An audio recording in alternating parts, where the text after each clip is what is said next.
Well, hi, everybody. This is Adewale from StressTherapist.net. I'm just welcoming you to our anxiety web seminar. Right, a set of questions I get asked quite often is, where did my problem with anxiety start from? How did it begin? How come many people around me just seem to be able to cope with difficulties that are worse than mine, and yet I just can't seem to cope with what seems so simple? To answer the question, I'll start with this statement. All problems with anxiety begin. Strategies we're going to be sharing closer to the end of this presentation. We'll be showing you different strategies that would help to have a better relationship with this sense of vulnerability, so that anxiety, I think I've said this already, but I'll repeat it because I think it's an important statement. Anxiety stops sabotaging life for you. Okay, so the idea here is that experiences of pain make us know that we need to protect ourselves. So when we have those kind of painful experiences, it makes us know that we are vulnerable. And it doesn't have to be our own experience, does it? Can it be anybody else's experience? Can we watch other people experiencing pain, and that makes us feel vulnerable, James? That's right. Although I must say at this point, sometimes when we come to this point, people try to figure out. So as we develop in life, we are literally building up a catalog of vulnerable experiences in our minds. So the more of these sorts of experiences we have, the more vulnerable we are likely to feel, telling us that we are vulnerable. So it's like we're building up this library of experience that's telling us that it's true, we are vulnerable. And vulnerable to what? Vulnerable to being bullied, vulnerable to experiences of failure, vulnerable to rejection from other people, and vulnerable to being abused or losing those we love. Most people who have no understanding of anxiety, or who haven't had experience of anxiety problems, they seem to try to tell you to just get over it. Just there's no problem. It's okay.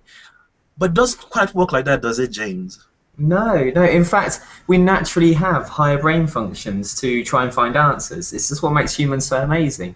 So I've got this brilliant brain that problem solves for me, but the difficulty is, how does the brain react to being vulnerable? What happens when the brain notices that we are vulnerable? So I'd like to turn your attention to this lady in blue with the red gloves.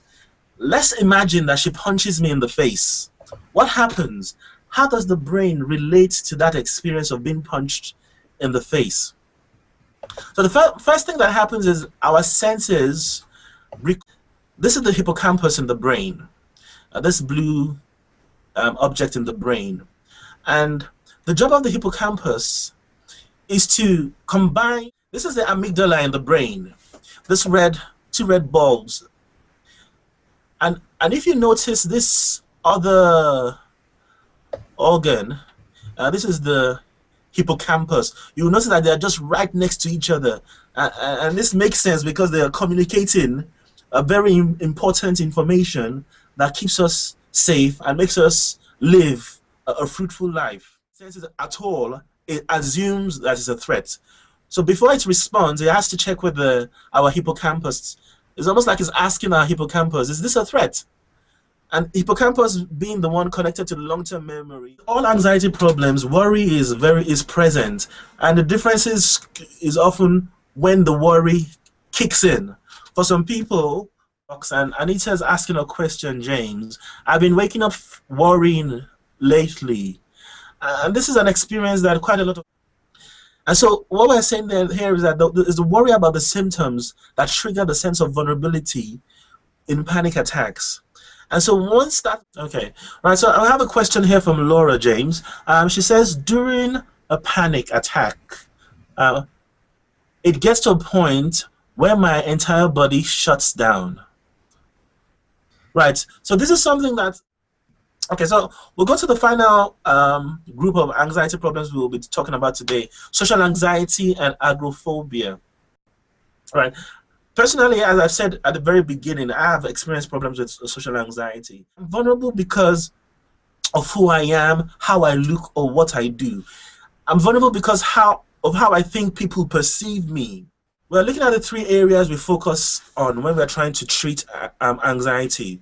So just like we mentioned, the long-term memory, we've seen how through our lives we can build up this library of evidence that we are vulnerable. How do we start to work with that? How do we start to change what is in our long-term memory? How do we move from feeling very vulnerable to feeling confident and feeling that we can survive and cope?